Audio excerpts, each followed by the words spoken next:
Hi. So I'm out running errands today in preparation for my trip, and I take my computer with me wherever I go. Fits in my purse.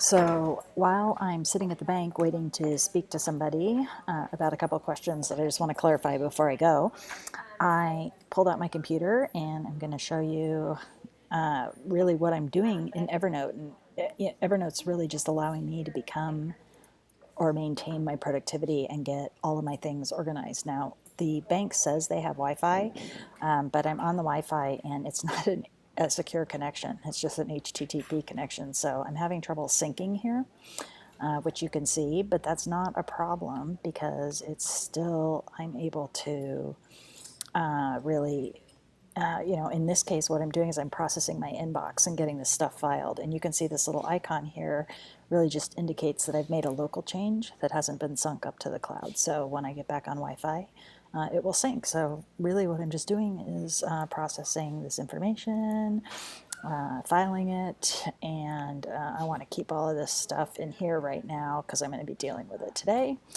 and going about my day. So Evernote's helping me stay kind of organized and on top of it, even while I have to wait.